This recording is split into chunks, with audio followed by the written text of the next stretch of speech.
Blanket चादरीच्या जमान्यात पारंपरिक उबदार घोंगडीला भाव राहिलेला नाही। असं असताना शहरात जाऊन घोंगडीचं महत्त्व लोकांना पटवून देत आपला पारंपरिक व्यवसाय जपलाय जालन्याच्या दत्ता चाळके यांनी। पदवीपर्यंत शिक्षण घेऊनही नोकरीपेक्षा शेतीसोबत पारंपरिक व्यवसाय करण्याचा निर्धार दत्ता चाळके यांनी घेतलाय। शिवाय बचत गटाच्या माध्यमातून अनेक शेतकऱ्यांना त्यांनी रोजगार देखील मिळवून दिलाय। आज त्यांची घोंगडी परदेशात देखील पोहोचली आहे। पाहूया जालना जिल्ह्यातील घोंगडी व्यवसाय करणारे दत्ता चाळके यांची यशोगाथा।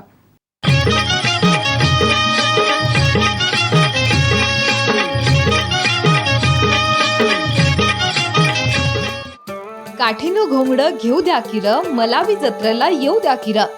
खरखरीत लागणारी मात्र उबदार अशी घोंगडी।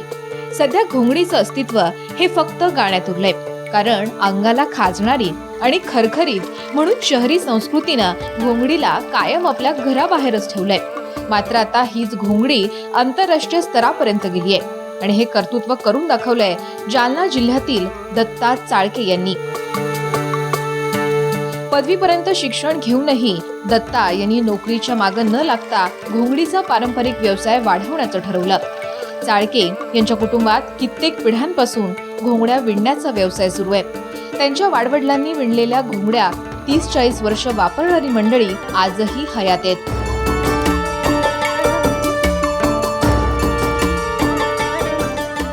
पारंपरिक म्हणजे आमच्या वडिलांनी आजोबांनी यांनी हाच व्यवसाय केलेला आहे आणि मी BA फर्स्ट इयर शिकलेलो आहे। मी नोकरीच्या मागं न लागता वडिलांचाच व्यवसाय पुढे चालावा आणि आपलाच व्यवसाय आपण करावा म्हणून व्यवसाय मी टिकून धरलेला आहे आणि फार चांगला रिस्पॉन्स मला मुंबईमध्ये दरवर्षी मिळतोय। विकत आहे म्हणूनच आम्ही तयार करतो। ते जर विकले नसते तर बंद करून टाकलं असतं ना। विकत आहे म्हणूनच आम्ही घेतो। आता हे शहरी भागाला विकत आहे, हे खेड्यानी बाजारात विकत नाही, शहरातच विकत आहे। मच्छर फरशी गार पडती त्याच्यामुळं जास्त शहरातच विकत आहे। आम्हीच काय हे डॉक्टर लोक सुद्धा स्वतः डॉक्टर लोक सांगते जगाला की घोंगडी झोपा आणि मग तुमचा रोग कमी होईल। ते स्वतः घेऊन सांगते जगाला, म्हणून हे शहरात विकायला लागलं। नाही ते शहरात विकत नव्हतं, खेड्यातच विकत होतं, बाजार नाही विकत होतं। बाजार बंद झाले आणि आता शहरात। घोंगडी लाकडी हातमागावर विणली जात असल्यामुळं तिची बांधणी मजबूत असल्यानं ती अनेक वर्ष सहज टिकते। ती मेंढ्यांच्या लोकरीपासून बनवली जाते। या मेंढ्यांच्या लोकरीचं वैशिष्ट्य म्हणजे तिच्यावर पाणी थांबत नाही, ते वरच्यावर ओघळून जातं। त्यामुळेच लोकरीचे धागे कुजत नाहीत आणि धागे अनेक वर्ष टिकतात। एक घोंगडी तयार करण्यासाठी 2 व्यक्तींना 15 दिवस लागतात।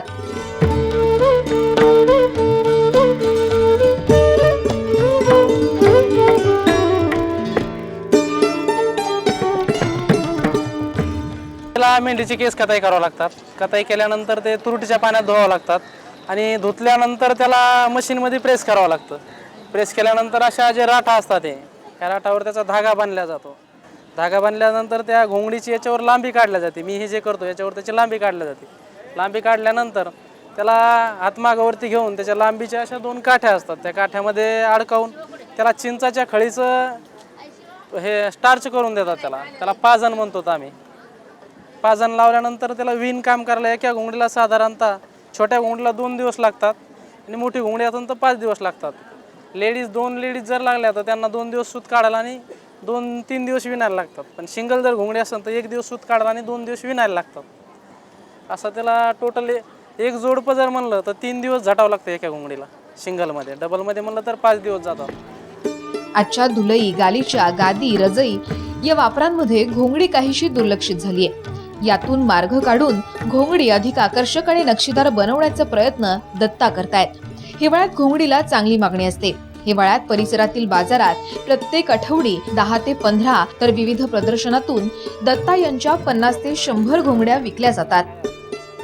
व्यवसाय आम्ही पहिला आमचा ग्रामीण कारागीर म्हणून होता, आता गटामार्फत घेतला आणि बँकेचं कर्ज मिळाल्यामुळे आम्ही थोडं मोठ्या उत्पादनात केला।